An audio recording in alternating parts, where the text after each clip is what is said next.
The Radio Ashford Feel Good Hour with Sam Griffin and Nigel Jones. Get set for the weekend with a happier, yeah, whoa. Friday lunchtime from 12:30 on the Sam Griffin Show. Radio Ashford, Mid on 7.1 FM or on your smart speaker.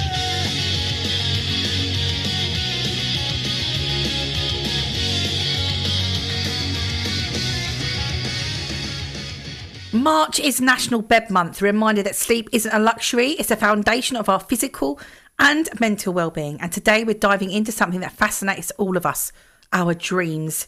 Why do we dream? Are they random brain noise or messages from the unconscious mind? Why do we sometimes dreams wake us up in the sweat at 3 a.m. while others disappear before the kettle even boils? As always, joining me now for Feel Good Hour is Nigel Jones, life coach, hypnotherapist, NLP practitioner, author of Walking Back to Happiness and founder of 9 Kilometres by 9am. Nigel works extensively with sleep, subconscious patterns and dream analysis, and his hypnotherapy practice helps people understand what the mind is processing when we finally switch off for the night. Dreams. Hiya, Sam. Hello! How are you? Yeah, I'm really good. I'm really looking forward to this. Me too. Yeah. Me too. It's going to be an epic feel-good hour. Yes, it is indeed. So particularly with the dreams that you've given me. Oh my goodness, I know. Very, honestly, you want to be in my brain. Let's start at the very, very beginning. Yes. What are dreams? Okay, so they're basically thoughts, emotions, and images that the mind creates while we sleep. Okay. So in a way, it's almost like while the mind's resting, the unconscious is whispering to us. Yeah. So think of them as like unconscious, unconscious messages. Yeah. So there's a few fascinating things about dreams. So the first one is like everybody dreams, even though some people say they never dream. They actually do. They just can't remember them. Yeah.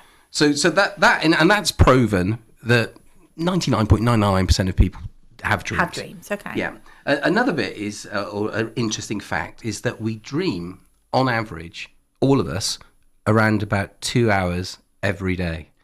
So if you add that all up over a lifetime, say someone who lives to 70, 80 years of age, that's 6 years of dreaming. Of just constant dreaming, just 6 whole years, dreaming solidly. Wow. No break, just 6 years of dreaming. Yeah. So that's massive. Yeah. So and then the third thing is 90 to 95% of our dreams disappear and we don't remember them. And so, have you ever woken up and you thought, right, that was a great dream. I'll just maybe go to the loo before I write it down. And then you can't remember it. You just can't remember it at all. Hundreds of times. So it's really important. And what we'll come on to is tips about dreams as we go through today is literally get a pen and paper, put it next to your bed and sort of write them down because, as we'll come on to explain, they are really, really important for your health and well-being. But why do we dream? Is it the brain clearing out files or processing emotions or expressing hidden desires? Why do we do it? So there are many reasons. I suppose the top sort of 2 or 3 are the fact that it's the memory sorting out what's been going on during the day. So dreaming is thought to be part of this sort of sorting process, deciding what to keep and what not to keep. So there's that going on. It's also a real safe place to explore feelings. So the mind dreams give the mind a safe place to basically explore emotions which might be difficult to explore in the conscious mind during the day. Yeah. And so that could be fears or hopes or frustrations or unresolved experiences. And then there's another element to this as well, which is the power of creativity, or how creativity and problem solving links into the whole thing. So a lot of people have great ideas.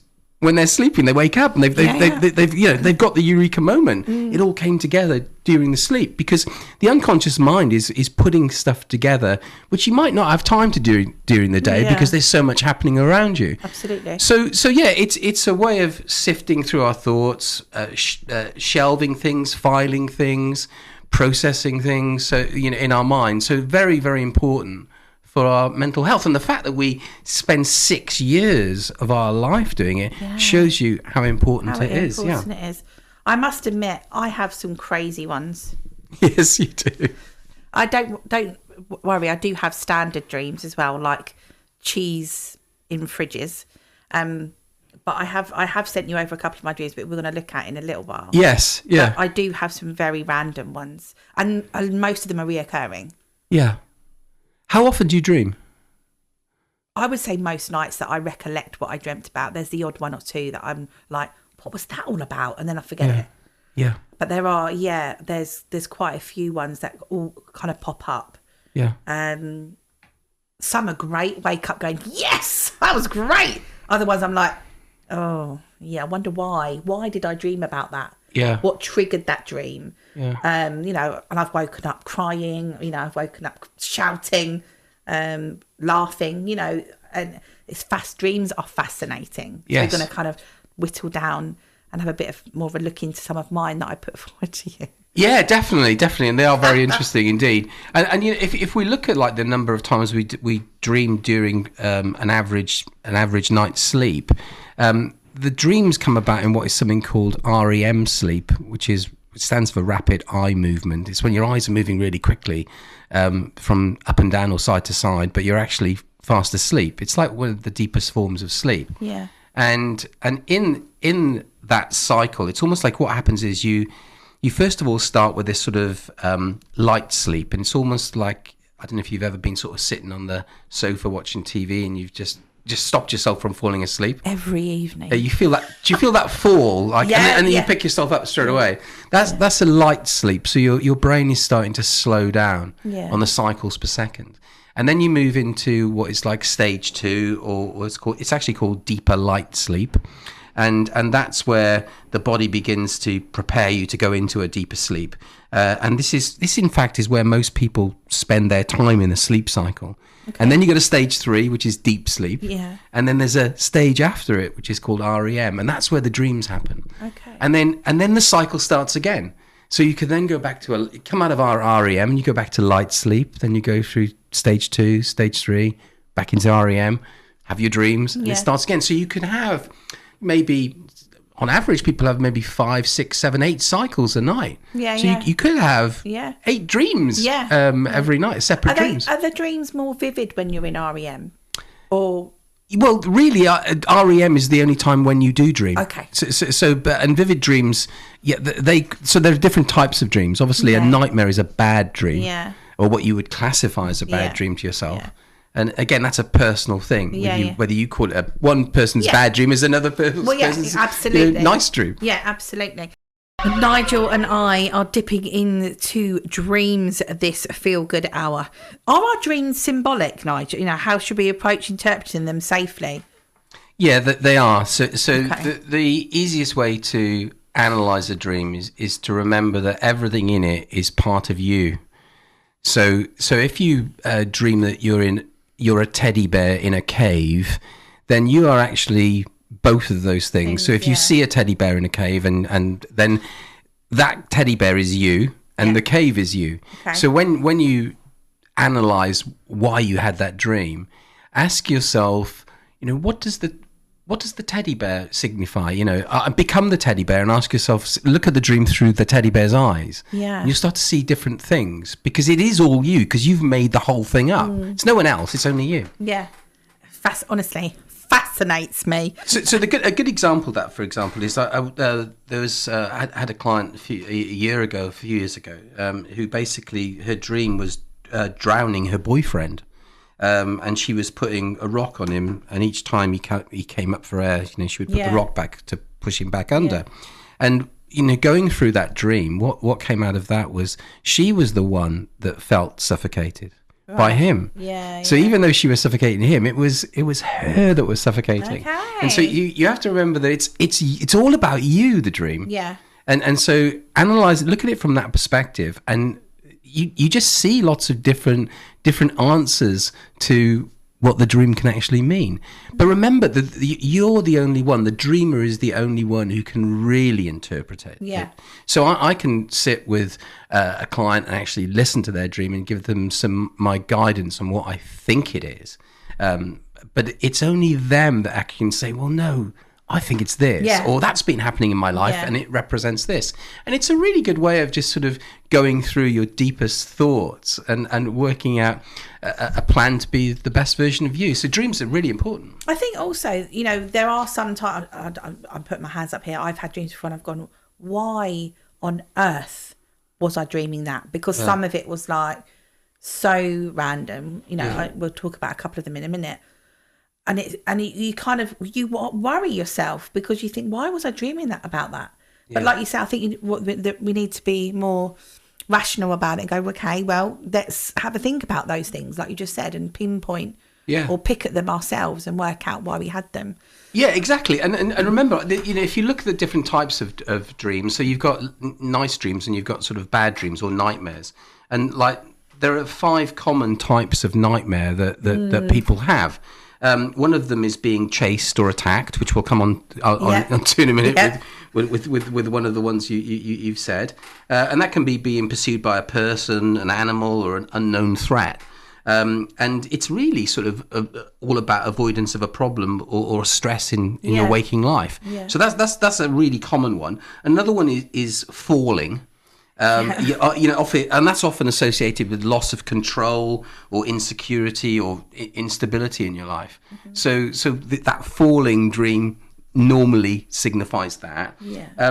The unprepared one is a massive one, which is unprepared or failing. And I mean, I've had this several times where you all of a sudden you're just about to go into an exam. And for me, it used to be like I'm just about to take a geography A level. Yeah. And it's like, oh my God, I didn't go to any of the lessons. Yeah.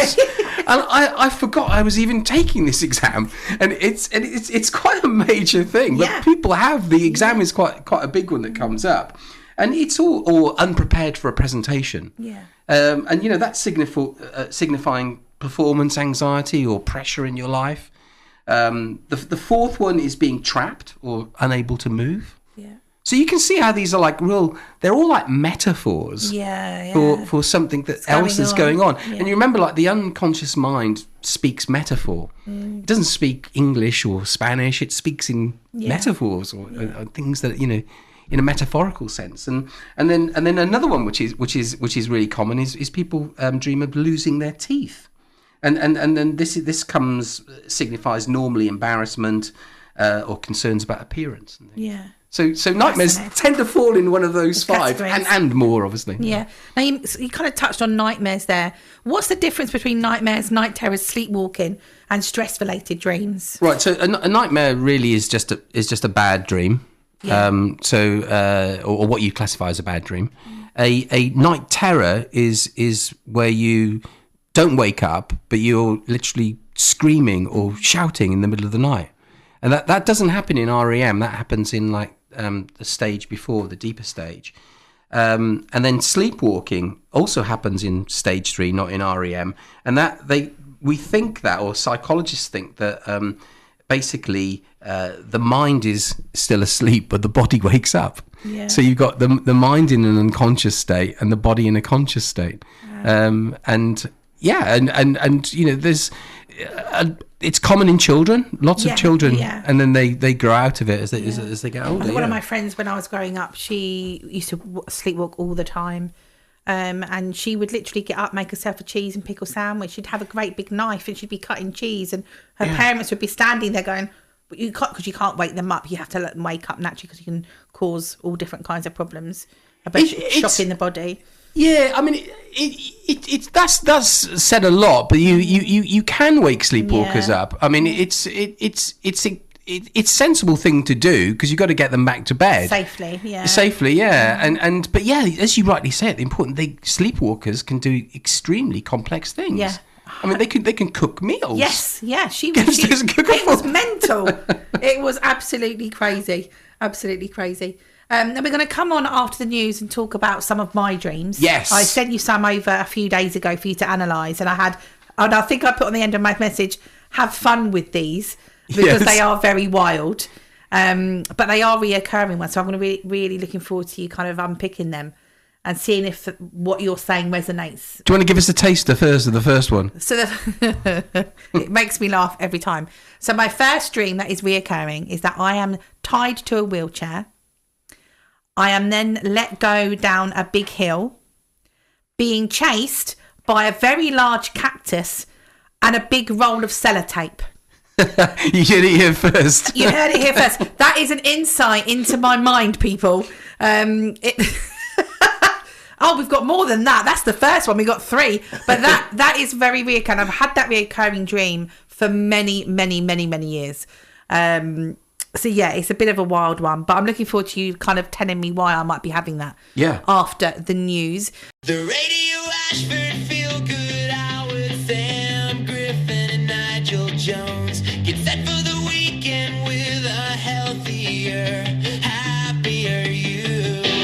Friday lunchtime from 12:30 on the Sam Griffin Show. Radio Ashford 107.1 FM.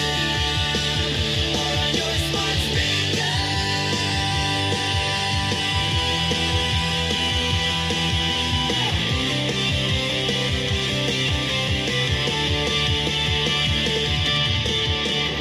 It's the Feel Good Hour. Nigel Jones is with me, and we are talking about dreams. Now, I sent you some dreams last week. Yes. What stood out for you, and what might they reveal? So the first one, do you want to say it again? Yeah, so it's tied to the wheelchair, rolling downhill. Yeah, tied to the wheelchair, rolling down a hill, like free running. Yeah. Chased by a giant cactus and a giant roll of clear sellotape. Okay, so I can offer an interpretation, Yeah, and then what we please. would do then is we would discuss it, ask a few questions. So, Uh-huh. so that dream contains a strong loss of control theme okay. going throughout it. So being tied to the wheelchair suggests restriction or lack of control of direction. Okay. Rolling downhill intensifies that with a sense of momentum, like life is moving fast. Yeah. Then you can steer. Then the cactus is interesting. This may symbolize something irritating Okay. or emotionally prickly in life. Okay. Yeah. While the sellotape symbolizes trying to hold things together or patch things up, maybe. That would make a lot of sense, though, if I, about my personality. Well, if I just so finally, what I would say is the whole imagery suggests someone who's feeling pulled forward by circumstances. Yeah. While trying to manage multiple pressures at the same time. And so there's the contrast also between the prickly cactus and the repairing sellotape represents sort of irritation, and the other is like repair. Yeah. So my question to you would be, does any part of your life currently feel like things are moving too fast? I think up to a point. I think I probably had this dream. The last time I had this dream was about 3 weeks ago. And up to that point, 100% life was crazy. Yeah.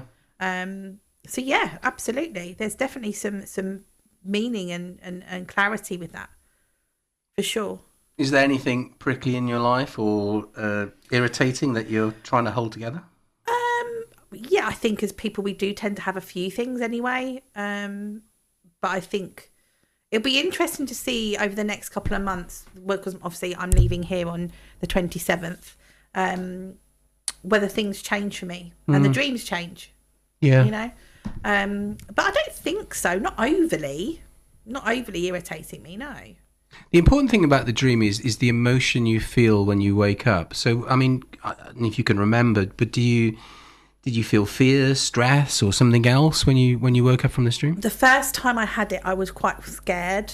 It seemed quite a dark dream. So when I first had it, and I would probably say the first couple of times I had it, I was quite scared by it. But I've had it so many times Yeah. that now it's just that dream that I have. Okay. So no, I don't get scared about it now, but I did for sure when I first had it. It was quite a scary vision for me. Yeah. I think it's also because you just don't understand it. Yeah. I think that's also what makes it a little bit scary, because it's quite random. But when you start to analyze it like this, you can see Yeah. it's not that random at all, No, really. absolutely. Actually, everything in there symbolizes something in your life. Yeah, 100%. Absolutely, I love it. Yeah. We had another one. What was the other one? Yeah, come on. So the other one is the puddle. The puddle. So there's this great big puddle. Now, I don't know if anyone knows Canterbury. They've got the Westgate Gardens and the Westgate Towers, and there's a Weatherspoons pub. There are other pubs available. But there's a big puddle on that road there.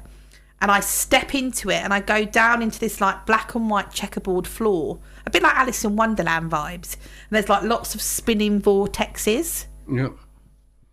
Yeah. Okay, so water in a dream normally symbolises the unconscious mind, Okay. and stepping into a puddle and falling through could represent sort of unexpectedly entering some sort of deeper emotional, psychological space, Okay. almost like falling into your own thoughts. Mm-hmm.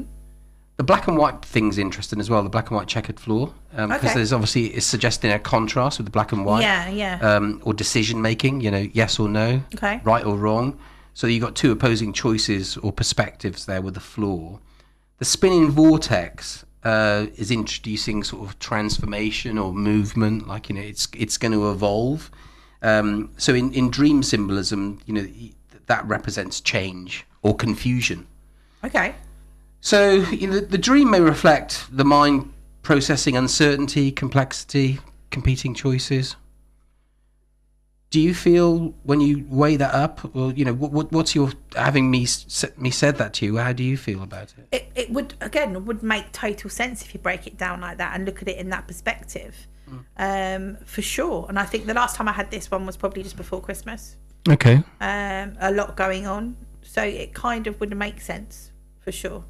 And what was the emotion behind it? I mean, did you feel like when we were talking about the other dream, like what were you curious, confused, frightened? I was more curious because it wasn't scary in any stretch. It was actually kind of dreamy and whimsical in that kind of fairy tale kind of sense. Yeah. So I definitely wasn't scared, but I was more curious as to what it meant. What we talk about in dream analysis is like association and disassociation. So the question is when you, with this dream, were you actually watching that dream, or were you actually in it? Oh, I was the person going down through the puddle. Okay, Yeah, so I it was is the happening to you. Yeah. Okay. They're pretty much always, most of my dreams have me in it in some form, whether that's because whether I can see myself or I am that person, if that makes sense. Yeah. But yeah, that would make total sense. I've got another one. We had 3. But on that, just in summary, I think it's just your mind exploring things that you haven't yet processed. No, There's lots going on. You're trying to sort of work out what is going again, on. that would make heaps of sense. Now there was a third one. Now this is a kind of, and I found this one quite interesting when I kind of sent it to you and actually wrote it down. I've actually drawn this dream a few times, and it's a cliff with a picket fence around the top. There's a child in that picket fenced area flying a kite, which is going over the start of the ocean. The waves are like quite big waves. There's a boat, but there's a big eye above this scene, and it's crying into the ocean. Wow. So it's quite a prolific vision, and I've actually drawn it a few times, and sometimes when I do draw the eye. So that again, that was being more of a curious, what does that I woke up going, what the hell does that signify, because it was just like very out there but very, very clear, and I was looking at this image, and it was a moving image, so it was like happening. So objectively, I mean, obviously, it's a really strong creative and reflective quality in there. Definitely. Yeah. The fact that you're drawing the scene suggests that your mind is observing itself. Okay. It's almost like you're watching your own thoughts being created. Yeah. Cliffs, because of the cliff in there, symbolizes an edge or a boundary or a turning point. Yeah. Yeah. There's a boundary there. You're not going to go over the edge. What are you going to do? You're going to turn around, or you're going to change direction, or do something differently there. The child flying a kite could represent freedom, innocence, optimism, while the rough sea suggests like an emotional turbulence, or powerful feelings beneath the surface. Yeah. could be there as well. Again, these are just, you know, Ideas, which it could represent. yeah. The large eye in the sky crying into the ocean, you know, that's a powerful image of emotional Great awareness. album cover. Yeah, yeah. And, you know, it's seeing and acknowledging deep feelings, I guess. It could represent the mind witnessing emotion rather than being overwhelmed by it. Yeah. The whole dream for me, I mean, it's obviously very artistic. It's got a cinematic quality as well. It's like, you know, a movie and has been directed. It felt like, yeah. Yeah, and so a question like would be, you know, when you think about, say, that child flying the kite, does it remind you of freedom or something from your childhood? I used to live as a very young child on the cliffs of Dover. Right. Okay. Yeah. But I was too young to remember it too much. But I did live there with my mum and dad. Yeah. So I don't know whether that's the symbolisation of the cliff and the child, quite possibly. But yeah, I don't think the child would be represented any other way from that. I think that's probably why I probably think that's the only connection I can kind of think for that. Yeah. But that would make sense. Yeah. And obviously we'd explore that more. And the other question I've got is did the crying eye feel sad or comforting or simply just observing? No, it felt like it should have meaning. You know, there was a meaning behind those tears going into the ocean. Was that letting my emotions go and disappear?